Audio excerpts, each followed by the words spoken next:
What's going on, my fellow Jedi and Padawans? What's going on with you guys this late in the season, or I should say halfway through, since we got so much time left. Truly appreciate y'all coming back to the channel, and today we're going to be going over a nice Solar Titan GM build using the newly buffed, or changed I should say, Aeon safes. So the Aeon Cult's got some changes in this specific build. We're going to be using Sect of Insight, so those finishers on those champions, elites, as well as mini bosses will give us the heavy and special ammo combination, with giving our fellow allies some burst of super energy if they're also using an Aeon Cult without the Sect of Insight. So we're going to go over everything with this build, including the weapons, subclass, as well as our artifact from this season.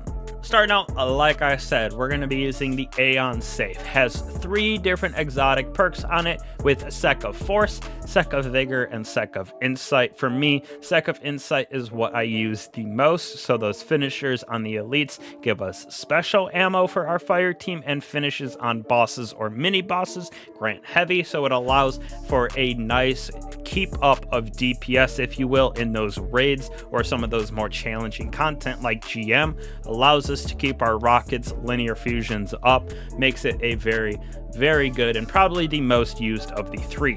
We have Sect of Force, so it's stunning a champion or landing precision hits on those powerful combatants. We'll mark them. Our allies deal increased damage to these combatants, so also a very nice little thing for something like GMs, maybe especially with the weapon that I will be using in Polaris Lance, but definitely like Insect more, as well as Vigor, probably my least used I should say, or just the least used nearby. Critically wounded allies take reduced damage from combatants nearby ally cult that don't have a Sect of Vigor on. Also gain class ability, so nothing too crazy with Sect of Vigor in my opinion, so that's why we go with Sect of Insight. As for the stats that I was going for is resilience, recovery, as well as discipline on this build, stacking them up as high as we can for that survivability, and our shield for that recovery, which we will get some on our mods as well, just to get our health back, as well as discipline to have our grenade back as often as possible. Now, for our mods that we're going to be combining with this build, hands-on, because we're going to be using the Bonk Hammer with Thermodynamic Siphon with that Solar Stasis combination for our weapons to create orbs of power. Now, we're going to be using Impact Induction, causing damage with our powered melee, gives us our grenade back. Since we're going to be using a healing grenade, being able to get that grenade back as fast as possible with 100 discipline as well as double impact gives us the ability to have back that healing grenade very quickly and very often, with having the class ability back as well, just to protect us and our guardians. Now, again, went through a GM, had the resistance like most of my builds do on our chest piece with double arc and solar. You can switch these out for whatever you're going into.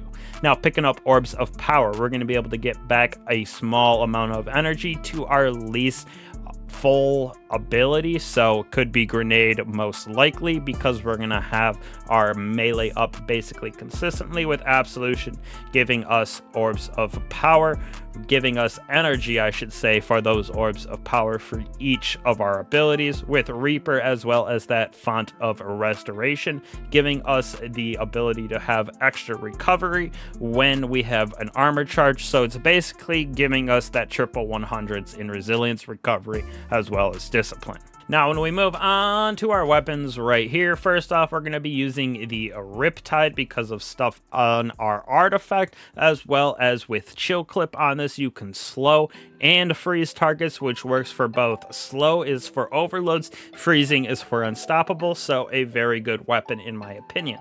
Now, we're going to be using the cream of the crop this season for solar weapons for those GM endgame content with Polaris Lance. Has that precision hits, reload, loads an explosive round in there, as well as the catalyst. It basically gives us a triple tap on it so we can get those bullets back on precision hits, allowing us to just absolutely dap up champions, guardians, bosses, whatever it may be. Now we're going to be using Apex Predator as well with bait and switch reconstruction to get a little bit of extra DPS on those enemies as well. Next, for the Queen's Foil sensor right here, which has that crazy stasis, strand, and solar synergy this season, we're going to be using mainly this little chunk right here. First off, Flame, Fiber, and Freeze gives us those orbs of power on our solar, as well as Stasis Siphon, which we're using on our helmet. Next off, Flint Striker with that Polaris Lance, Rapid Solar Weapon precision hits, and Final Blows grant us Radiant, so allows for a lot of these perks on here to proc. Right here, Radiant causes solar weapons to apply Scorch to unscorched combatants, just S tier solar synergy. Scorch right here, or I should say Torch, while Radiant deal increased weapon damage to combatants affected by Strand and Stasis. For us, we got that Stasis, Riptide, Chill Clip, giving us Stasis debuffs in 2 fashions. Now on top of that, we're going to be using Heart of the Flame. Casting our solar super grants nearby allies Radiant, and we do increased damage of our super based on each ally that we're nearby. So popping that inside of a well, something like that in a raid where you got 5 different guardians next to us, allows you to do some nice DPS with that Hammer of Soul. Next off, Revitalizing Blast, causing damage with our solar abilities, weakens champions, bosses for a short duration. So for us, this will be our hammers as well as our throwing hammer, since we're going to be using a healing grenade. On top of that, Raise of Precision, while Radiant Solar Precision Final Blows cause combatants to ignite, just adding to the solar synergy of all of this, with our stasis weapon having Pillar of Ice, defeating those encased combatants spawn stasis crystals, and Hail the Storm, shattering encased targets, and stasis crystals deal increased damage. So this artifact is just crazy for that strand, stasis, and solar synergy. Last but certainly not least for this build, abilities, aspects, and fragments. First off, we got our Hammer of Soul as our super, with Towering Barricade, Strafe Lift, as well as our throwing hammer. Gives us that nice cure when we pick it up, and just helps us to become radiant because of some of our mods. Now next off, we have Healing Grenade for the endgame content, keeping us alive while we have 100 discipline, as well as that double impact induction. Roaring Flames, Final Blows with solar abilities or ignitions, stacks damage of your solar abilities up to ×3, so this will help with our throwing hammer, giving us a nice little juice that this can cause. On top of that, Soul Invictus, our solar ability Final Blows, Hammer of Soul impacts, and defeating scorched targets creates sunspots, so sunspots will be everywhere with this build. When we go through them, we get our abilities back faster, as well as targets that go inside of that get that scorch applied to them, with restoration being applied to us on top of that. So sunspots, one of my favorite things inside of Destiny for solar titans.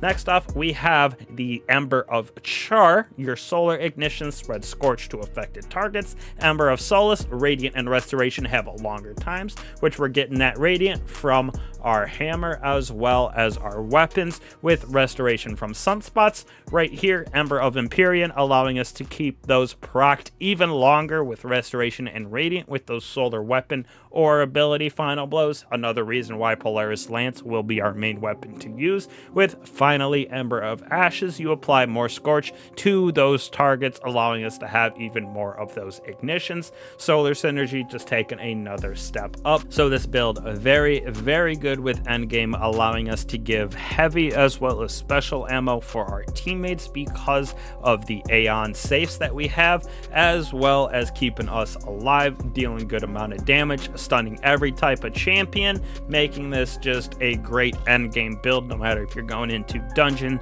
raid, GM, anything like that. This will definitely help keep that damage up because everybody's going to have ammo to spare, and it just keeps everyone safe. So thank you guys again for the support. Truly appreciate all y'all. I will catch you guys in the next one.